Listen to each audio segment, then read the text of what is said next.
13ஆம் அதிகாரம். பிலாத்து சில கலிலேயருடைய இரத்தத்தை அவர்களுடைய பலிகளோடே கலந்திருந்தான்.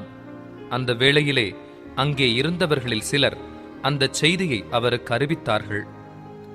இயேசு அவர்களுக்கு பிரதியுத்தரமாக, அந்த கலிலேயருக்கு அப்படிப்பட்டவைகள் சம்பவித்ததினாலே மற்ற எல்லா கலிலேயரை பார்க்கிலும் அவர்கள் பாவிகளாய் இருந்தார்கள் என்று நினைக்கிறீர்களோ?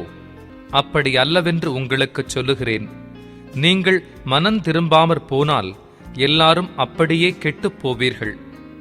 சீலோவாமிலே கோபுரம் விழுந்து 18 பேரை கொன்றதே, எருசலேமில் குடியிருக்கிற மனுஷர் எல்லாரிலும் அவர்கள் குற்றவாளிகளாய் இருந்தார்கள் என்று நினைக்கிறீர்களோ?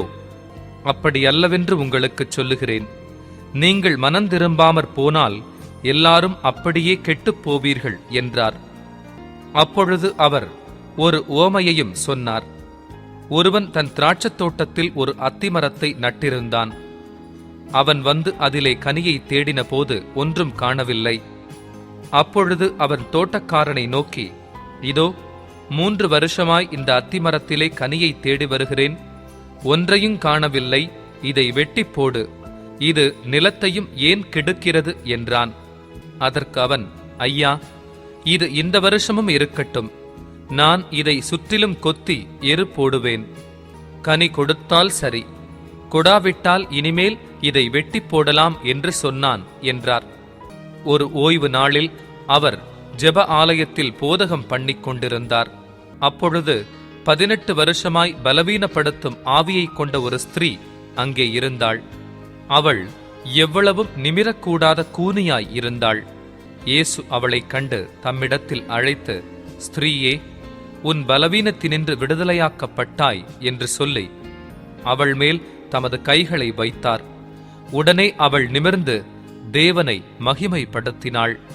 இயேசு ஓய்வு நாளிலே சொஸ்தமாக்கினபடியால் ஜெப ஆலய தலைவன் கோபமடைந்து ஜனங்களை நோக்கி, வேலை செய்கிறதற்கு 6 நாள் உண்டே, அந்த நாட்களிலே நீங்கள் வந்து சொஸ்தமாக்கிக் கொள்ளுங்கள், ஓய்வு நாளிலே அப்படி செய்யலாகாது என்றான்.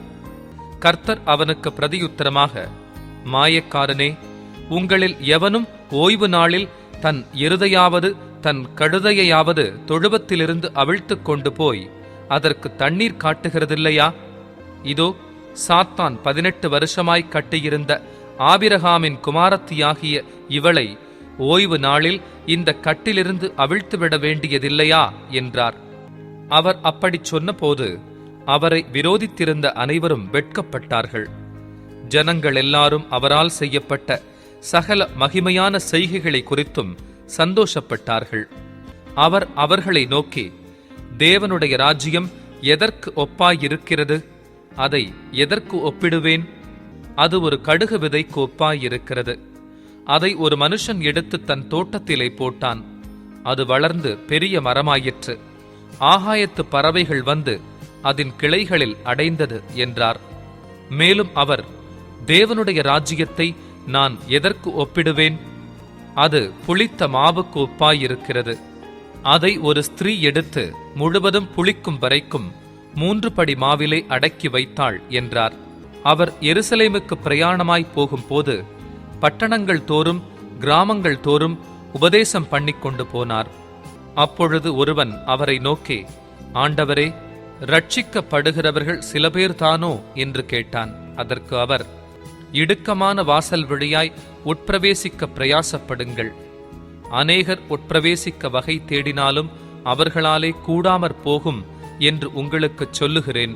வீட்டெஜமான் எழுந்து கதவை பூட்டின பின்பு நீங்கள் வெளியே நின்று, ஆண்டவரே, ஆண்டவரே, எங்களுக்கு திறக்க வேண்டுமென்று சொல்லி கதவை தட்டும் போது அவர் பிரதியுத்தரமாக, நீங்கள் எவ்விடத்தாரோ, உங்களை அறியேன் என்று உங்களுக்குச் சொல்லுவார்.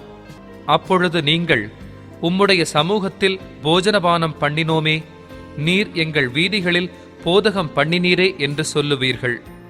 ஆனாலும் அவர், நீங்கள் எவ்விடத்தாரோ, உங்களை அறியேன், அக்கிரமக்காரராகிய நீங்கள் எல்லாரும் என்னை விட்டு அகன்று போங்கள் என்று சொல்லுவார் என்று உங்களுக்குச் சொல்லுகிறேன்.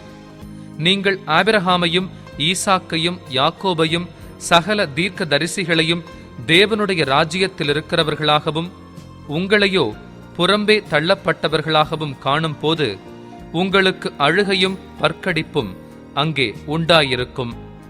கிழக்கிலும் மேற்கிலும் வடக்கிலும் தெற்கிலும் இருந்து ஜனங்கள் வந்து தேவனுடைய ராஜ்யத்தில் பந்து இருப்பார்கள். அப்பொழுது முந்தினோர் பிந்தினோர் ஆவார்கள், பிந்தினோர் முந்தினோர் ஆவார்கள் என்றார். அந்த நாளிலே சில பரிசேயர் அவரிடத்தில் வந்து, நீர் இவ்விடத்தை விட்டு போய்விடும், ஏரோது உம்மை கொலை செய்ய மனதாயிருக்கிறான் என்றார்கள். அதற்கு அவர், நான் இன்றைக்கும் நாளைக்கும் பிசாசுகளை துரத்தி வியாதியுள்ளவர்களை சொஸ்தமாக்கி 3ஆம் நாளில் நிறைவடைவேன். இன்றைக்கும் நாளைக்கும் மறுநாளைக்கும் நான் நடமாட வேண்டும். எருசலேமுக்கு புறம்பே ஒரு தீர்க்கதரிசியும் மடிந்து போகிறதில்லை என்று நான் சொன்னதாக நீங்கள் போய் அந்த நரிக்குச் சொல்லுங்கள். எருசலேமே, எருசலேமே, தீர்க்கதரிசிகளை கொலை செய்து உன்னிடத்தில் அனுப்பப்பட்டவர்களை கல்லெறிகிறவளே, கோழி தன் குஞ்சுகளை தன் சிறகுகளின் கீழே கூட்டிச் சேர்த்துக் கொள்ளும் வண்ணமாக நான் எத்தனை தரமோ உன் பிள்ளைகளை கூட்டிச் சேர்த்துக் கொள்ள மனதாயிருந்தேன், உங்களுக்கோ மனதில்லாமற் போயிற்று.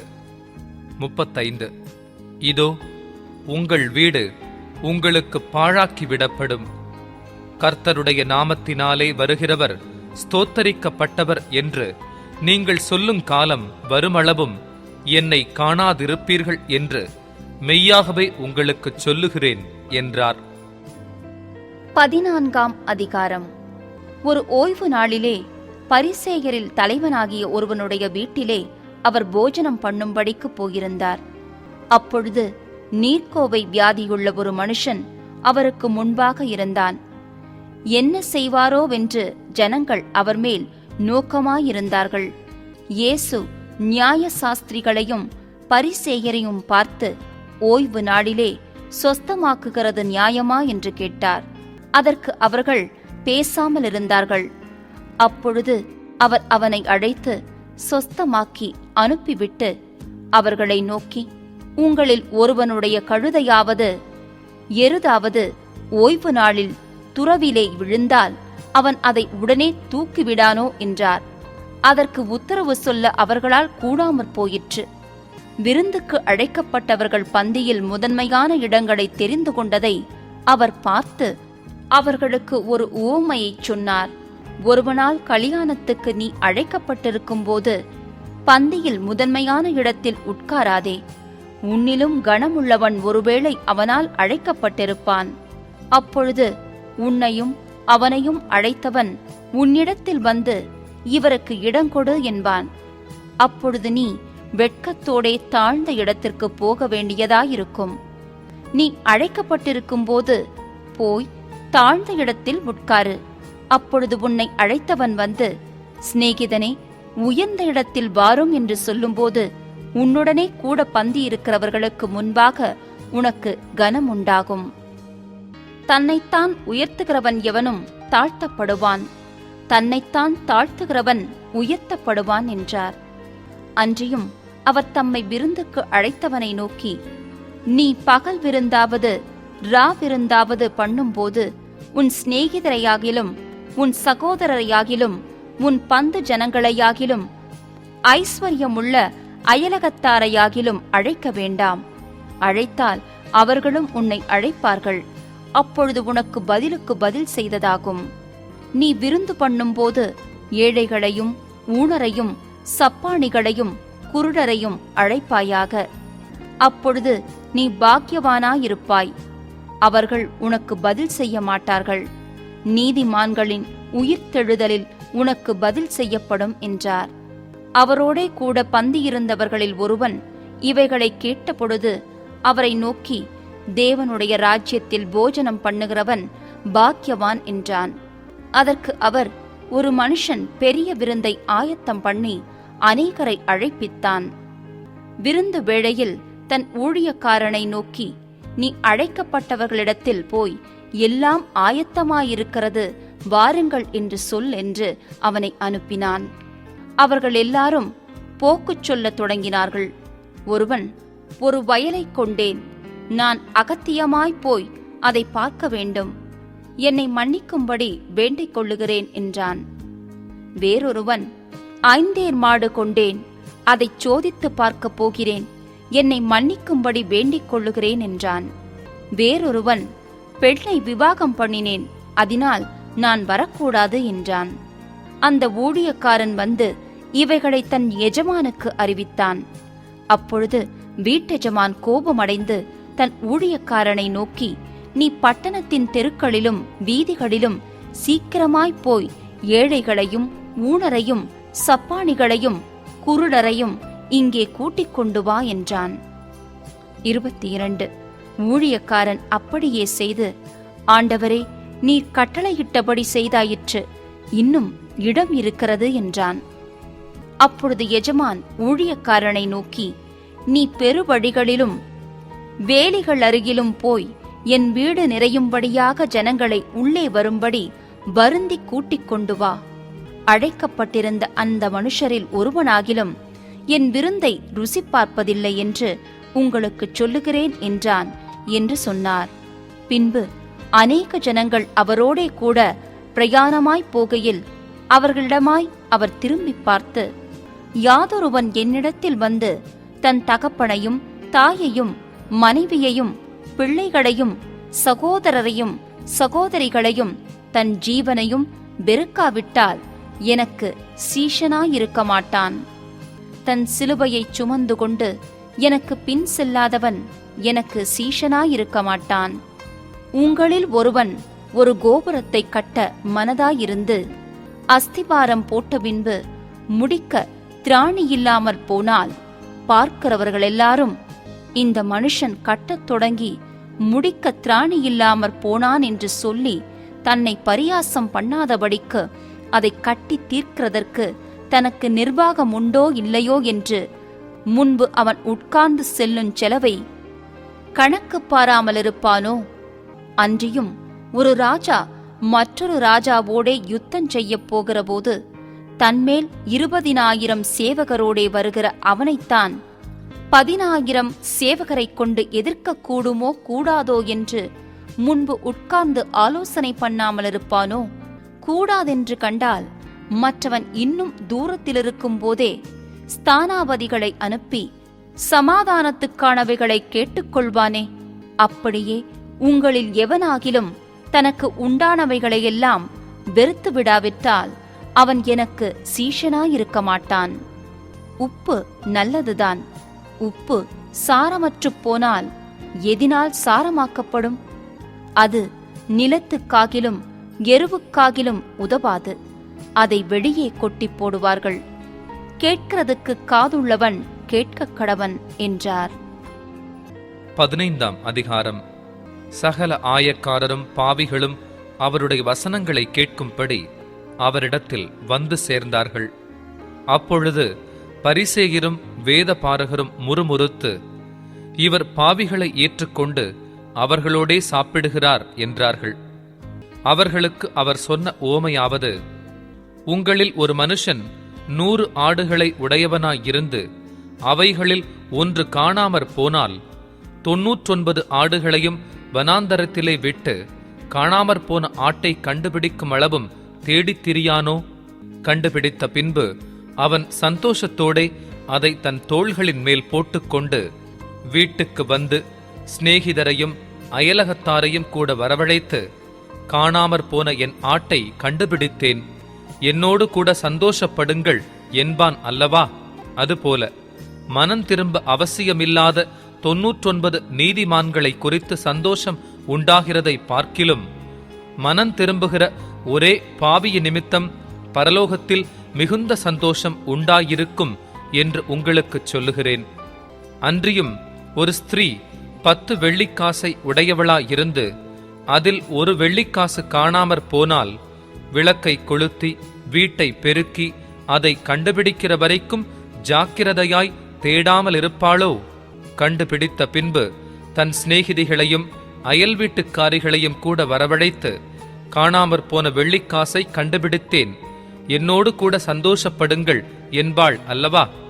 அதுபோல மனம் திரும்புகிற ஒரே பாவிய நிமித்தம் தேவனுடைய தூதருக்கு முன்பாக சந்தோஷம் உண்டாயிருக்கிறது என்று உங்களுக்குச் சொல்லுகிறேன் என்றார். பின்னும் அவர் சொன்னது, ஒரு மனுஷனுக்கு 2 குமாரர் இருந்தார்கள்.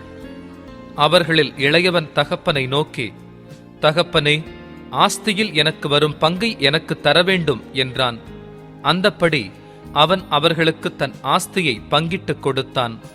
சில நாளைக்குப் பின்பு இளைய மகன் எல்லாவற்றையும் சேர்த்து கொண்டு தூரதேசத்துக்கு புறப்பட்டு போய் அங்கே துன்மார்க்கமாய் ஜீவனம் பண்ணி தன் ஆஸ்தியை அழித்து போட்டான். எல்லாவற்றையும் அவன் செலவழித்த பின்பு அந்த தேசத்திலே கொடிய பஞ்சம் உண்டாயிற்று. அப்பொழுது அவன் குறைவுபடத் தொடங்கி அந்த தேசத்து குடிகளில் ஒருவனிடத்தில் போய் ஒட்டிக்கொண்டான். அந்த குடியானவன் அவனை தன் வயல்களில் பன்றிகளை மேய்க்கும்படி அனுப்பினான். அப்பொழுது பன்றிகள் தின்கிற தவிட்டினாலே தன் வயிற்றை நிரப்ப ஆசையாயிருந்தான். ஒருவனும் அதை அவனுக்கு கொடுக்கவில்லை. அவனுக்கு புத்தி தெளிந்த போது அவன், என் தகப்பனுடைய கூலிக்காரர் எத்தனையோ பேருக்கு பூர்த்தியான சாப்பாடு இருக்கிறது, நானோ பசியினால் சாகிறேன். நான் எழுந்து என் தகப்பனிடத்திற்கு போய், தகப்பனே, பரத்துக்கு விரோதமாகவும் உமக்கு முன்பாகவும் பாவம் செய்தேன். இனிமேல் உம்முடைய குமாரன் என்று சொல்லப்படுவதற்கு நான் பாத்திரன் அல்ல. உம்முடைய கூலிக்காரரில் ஒருவனாக என்னை வைத்துக் கொள்ளும் என்பேன் என்று சொல்லி எழுந்து புறப்பட்டு தன் தகப்பனிடத்தில் வந்தான். அவன் தூரத்தில் வரும்போதே அவனுடைய தகப்பன் அவனைக் கண்டு மனதுருகி ஓடி அவன் கழுத்தை கட்டிக்கொண்டு அவனை முத்தம் செய்தான். குமாரன் தகப்பனை நோக்கி, தகப்பனே, பரத்துக்கு விரோதமாகவும் உமக்கு முன்பாகவும் பாவம் செய்தேன்.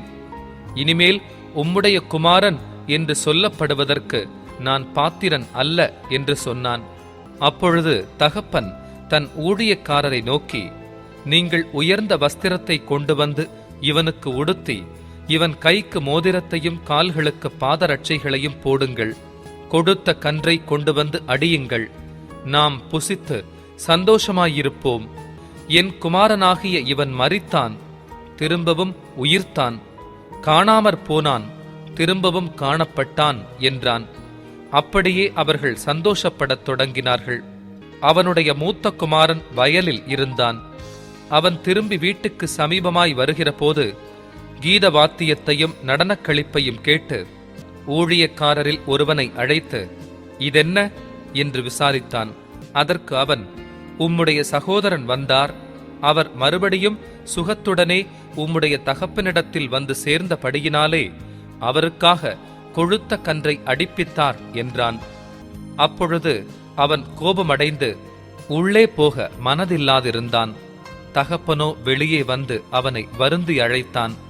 அவன் தகப்பனுக்கு பிரதியுத்தரமாக, இதோ, இத்தனை வருஷ காலமாய் நான் உமக்கு ஊழியன் செய்து ஒரு காலம் உம்முடைய கற்பனையை மீறாதிருந்தும் என் சிநேகிதரோடே நான் சந்தோஷமாயிருக்கும்படி நீர் ஒரு காலம் எனக்கு ஒரு ஆட்டுக்குட்டியையாவது கொடுக்கவில்லை. வேசிகளிடத்தில் உம்முடைய ஆஸ்தியை அழித்து போட்ட உம்முடைய குமாரனாகிய இவன் வந்தவுடனே கொழுத்த கன்றை இவனுக்காக அடிப்பித்தீரே என்றான். அதற்கு தகப்பன், மகனே, நீ எப்போதும் என்னோடு இருக்கிறாய், எனக்குள்ளதெல்லாம் உன்னுடையதாயிருக்கிறது. உன் சகோதரனாகிய இவனோ மரித்தான், திரும்பவும் உயிர்த்தான், காணாமற் போனான், திரும்பவும் காணப்பட்டான். ஆனபடியினாலே நாம் சந்தோஷப்பட்டு மகிழ்ச்சியாயிருக்க வேண்டுமே என்று சொன்னான் என்றார். 16ஆம் அதிகாரம். பின்னும் அவர் தம்முடைய சீஷர்களை நோக்கி, ஐஸ்வர்யவானாகிய ஒரு மனுஷனுக்கு ஒரு உக்ரானக்காரன் இருந்தான். அவன் தன் எஜமானுடைய ஆஸ்திகளை அழித்து போடுகிறதாக எஜமானுக்கு அறிவிக்கப்பட்டது. அப்பொழுது எஜமான் அவனை வரவழைத்து, உன்னை குறித்து நான் இப்படி கேள்விப்படுகிறதென்ன? உன் உக்ரான கணக்கை ஒப்புவி, இனி நீ உக்ரானக்காரனாயிருக்கக்கூடாது என்றான். அப்பொழுது உக்ரானக்காரன், நான் என்ன செய்வேன்? என் எஜமான் உக்ரான விசாரிப்பிலிருந்து என்னை தள்ளி போடுகிறானே. கொத்துகிறதற்கு எனக்கு பெலனில்லை, இரக்கவும் வெட்கப்படுகிறேன். உக்ரான விசாரிப்பை விட்டு நான் தள்ளப்படும் போது என்னை தங்கள் வீடுகளில் ஏற்றுக்கொள்வார் உண்டாகும்படி செய்ய வேண்டியது இன்னதென்று எனக்கு தெரிய வந்தது என்று தனக்குள்ளே சொல்லிக்கொண்டு தன் எஜமானிடத்தில் கடன்பட்டவர்களை ஒவ்வொருவனாக வரவழைத்து முதலாவது வந்தவனை நோக்கி, நீ என் எஜமானிடத்தில் பட்ட கடன் எவ்வளவு என்றான். அவன் 100 குடம் எண்ணெய் என்றான்.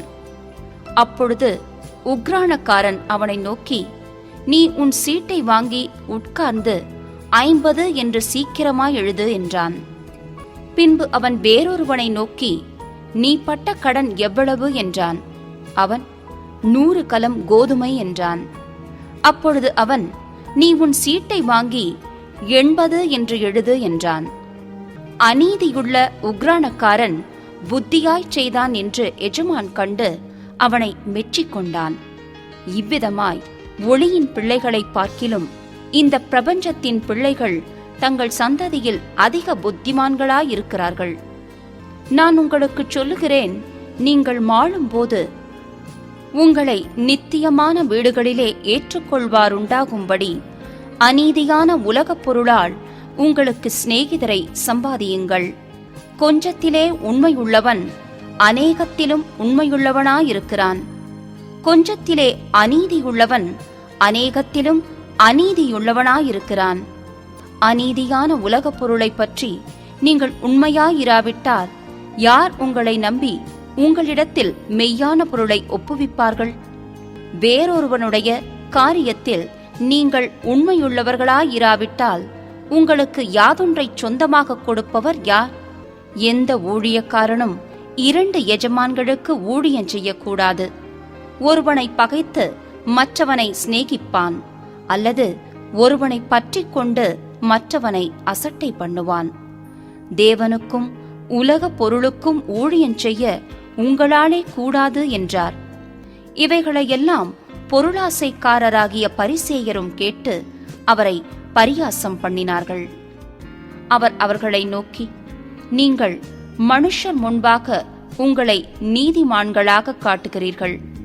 தேவனோ உங்கள் இருதயங்களை அறிந்திருக்கிறார்.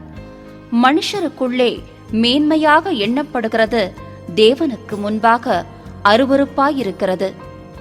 நியாய பிரமாணமும் தீர்க்க தரிசன வாக்கியங்களும் யோவான் வரைக்கும் வழங்கி வந்தது. அது முதல் தேவனுடைய ராஜ்யம் சுவிசேஷமாய் அறிவிக்கப்பட்டு வருகிறது.